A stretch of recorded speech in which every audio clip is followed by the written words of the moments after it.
At the end of part two, this was sitting in the clamps, and I just contact cemented it. And since then, and while y'all weren't looking, I went ahead and after the contact cement dried, I let it sit for about a day or so. The contact cement dried, then I went ahead and cut my stitch groove, punched all my stitch holes, beveled my edges, and then I dyed the whole thing black. Now, after the dye dried, I did my edge work. I first wet the edges,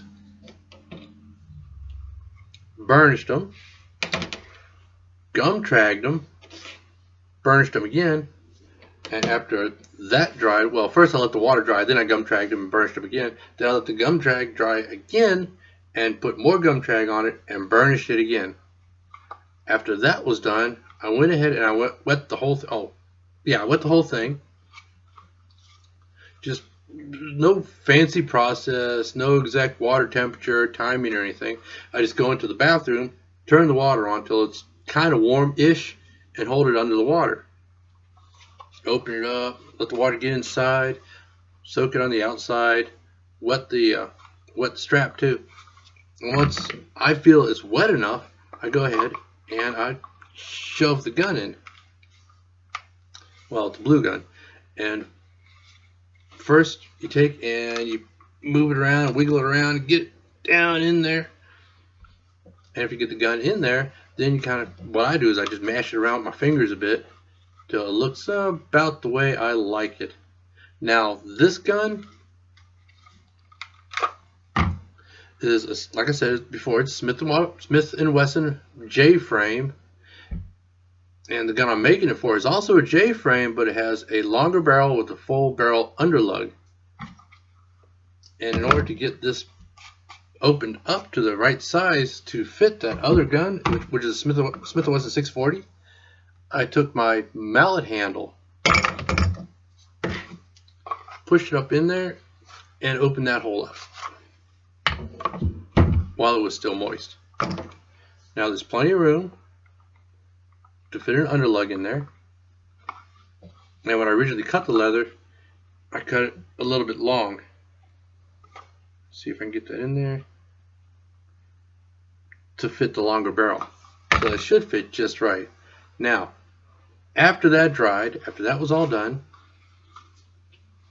I went ahead and I tan coated the inside of it using a dauber, reaching every place I could with the dauber. It's got a bit of wax on it there. And then I took a cotton swab to get to all the places that the dauber didn't reach. Hold it up under the light, make sure I got every place tan coated. I also tan coated the back side of this strap just to give it a more finished look and to protect the leather, but mostly it looks better if you tan coat the inside of your holsters and burnish them down. It gives them a more better finished look, and I think that looks a lot better. Now, after the tan coat dried, I treated the outside of it with some neat's foot oil. This is the paper towel I used. Put a little bit of neat's foot oil on it, rubbed it around, very little neat's foot oil, rubbed it around, and then buffed off the excess. Use my soft cloth to buff it with, and it gave a pretty nice finish, but that's not enough. Now that the neat's foot oil is dried, I gave that a couple of days to dry to make sure it's completely dry before I went on to the next step. That's going to be putting my final finish coat on it and setting the snap. Then it's done. Let it sit for a couple days. Then it's off to the customer. So I'll get to tan coating the outside of it. Let me get set up for that, and I'll be right back. Okay, I've got my tan coat here. Remember to shake that. Put it in my clamp so I don't accidentally knock it over and make a mess, which I have done before. But before I really start tan coating, a word about stitching. When I did the stitching here, I have to think about where the stitching needs to be stronger, and where I can end it at the place that has the least amount of stress. I started the stitching up here and then brought it along here, then back up the back side here and ended it back there, because I figure that's the place that's going to have the least amount of stress on it, and I want the place with the most stress to be the strongest.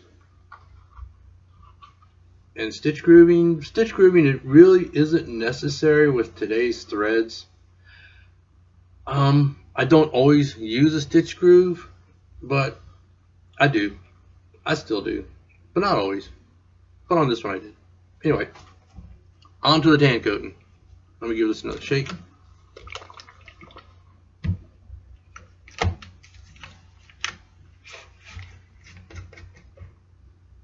Now the way I'm going to do the tan coat, I'm going to take my dauber, put the tan coat on it, and then with my paper towel, I'm going to wipe it back off.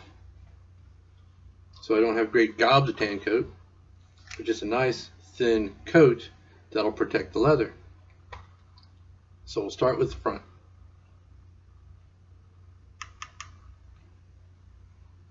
Just wipe it on. Don't leave any gaps. Need some more.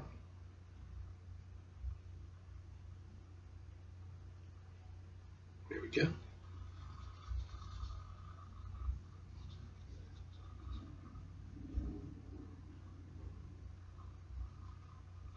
Now I'm going to do the front, then I'm going to flip it over and do the back. Make sure I get it all on the stitch line, on that edge, on this stitch line. There's a little spot up here that is trying to be difficult, but I shan't be thwarted. Now, like right now, it looks like hell. But once I take my paper towel and start wiping off the excess, it starts looking a lot better. And you can see a little bit of the finish is coming off with it. Well, a little bit of the dye. This would otherwise, since this is an inside the waistband holster, if I didn't apply this excess dye and dried neat's foot oil would be coming off on the fella's Y fronts instead of on my paper towel. Okay, there we go. That's the tan coat on the front side. Now I'm going to flip it over and tan coat the back side.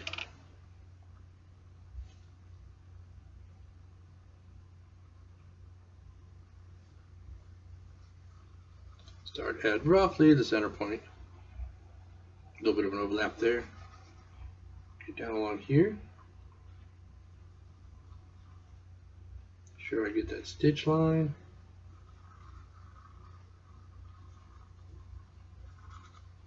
This stitch line.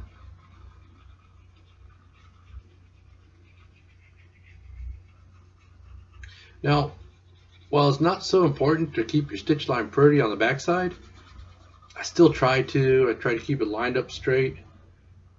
And it's no reason to make your stitch line ugly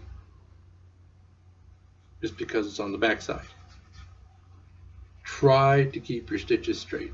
Mine aren't always. I'll get one or two off and nobody will notice except me.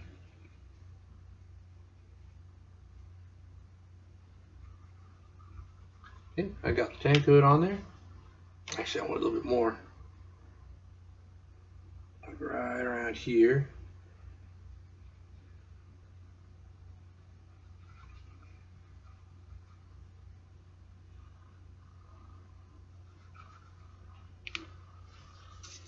Then I'll go ahead, take my paper towel, and wipe it off.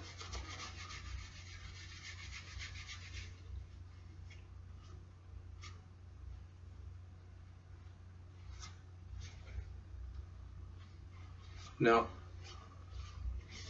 it'll still have tan coat on there. It'll just be a nice, thin, protective layer instead of unsightly globs.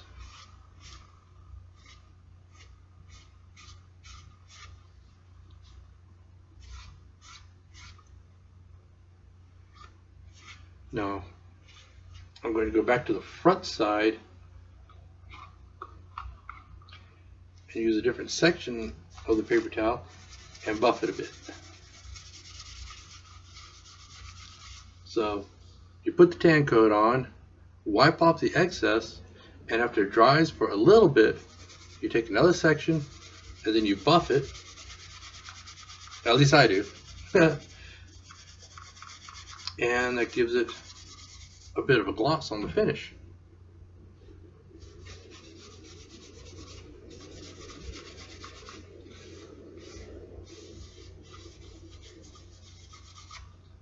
Now, I'm going to give this a few minutes to dry, and then I'm going to do that all over again. I'm going to put another coat on it, wipe it off, and then buff it. And that'll be it for the tan coat. But right now, I'm going to go ahead and put some along the edges.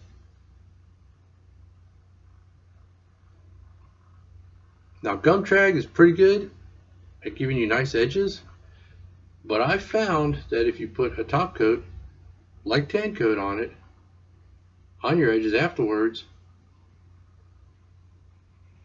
they stay pretty longer.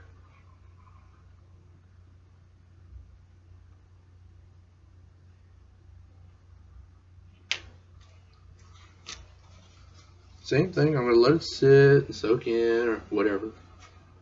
So just wipe off the excess.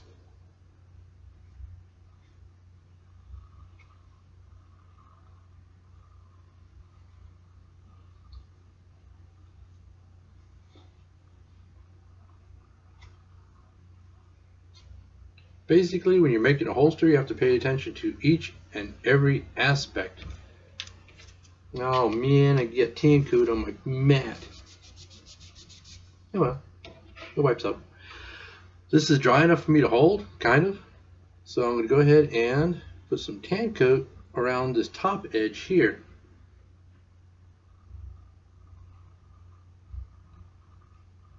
I don't use edge coat, I don't use edge paint or anything like that, because personally, I don't like the way it looks. I don't like painted edges. But you know, maybe that'll change next week, I don't know. I'm not against them, just personally, I'm not particularly too fond of them. Wipe off the excess.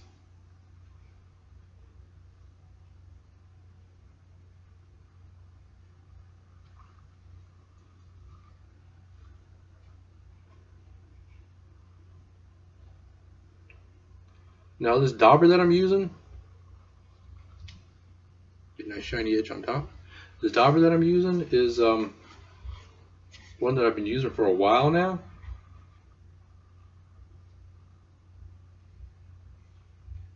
And it kind of gets, I don't know, tan coat dries on it. It's just a hard little ball, hard little fuzzy ball. And I find that for stuff like this, I have more control over it than a big squishy floppy brand new dauber.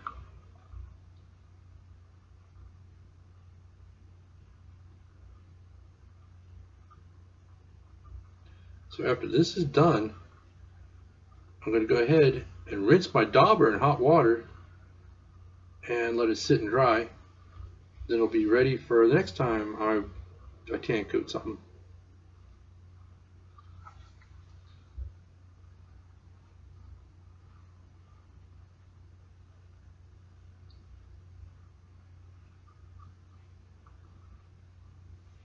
Actually, I need to do this whole strap more.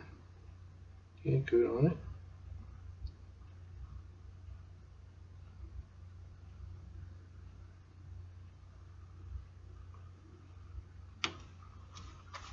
Same thing, tan coat on, excess off. You want a nice even coat on it so it, well, looks pretty. Because if you're going to go through all the effort to make one of these, it might as well look good. I already tan coated the backside, but I'm going to go ahead and do it again. Whoops.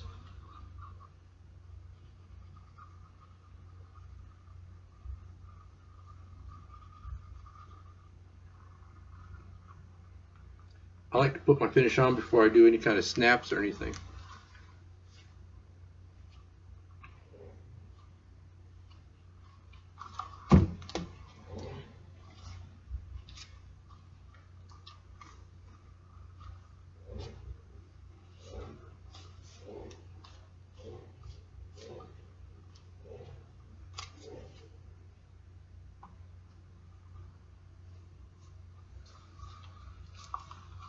Okay, like I said, I'm going to let this dry for a little while, and then I'm going to put another coat on it, and we'll come back. We'll go ahead, set that snap, and it'll be finished.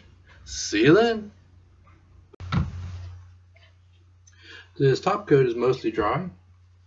I'm going to keep buffing at it, just picking at it for a little while. But actually what I need to do now is set the snap, the other side of the snap. I already set this side, so now I've got to set this side. It comes with a little anvil. The setting kit comes with a little anvil and a setter. The anvil has a flat side and a concave side. I'm going to use the concave side to match the roundosity of the snap. Oh, and the setter has a little pin. Let's see if I can get that. There's a little pin that fits in the middle of the snap, and once this is through the leather and this is on the other side, this goes right in that hole there. You hit it with the mallet, it spreads that piece and holds these two together. So we'll go ahead and do that. That goes there. That goes on top. We'll take our setter wherever it went to, it's right there. And we'll go ahead and set that snap. Make sure it's somewhat centered.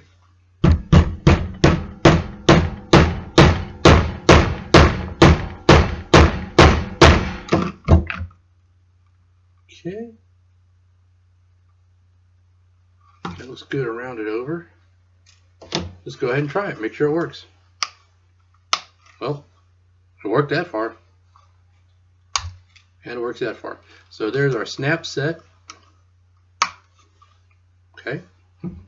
And this is sized to fit a 1.5 inch belt, which I happen to have handy hanging right here. So it fits over the belt. I'll say it fits over the belt. Snaps together, and that's how your holster is going to sit. Whoops. In your trousers.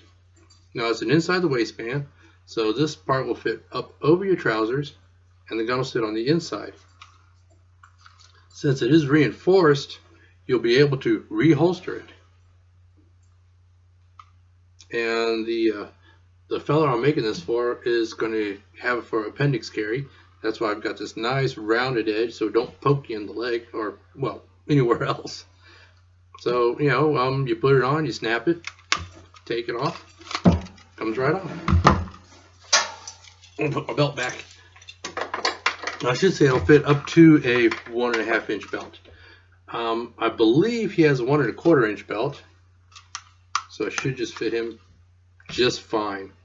But it has just enough tension or enough friction, enough retention to hold the gun in. Okay, you can draw it with a little bit of effort, and it slides in and it holds it there. So that's that. I'm going to let this sit and dry for a couple of days, and then off it goes. On to the next project.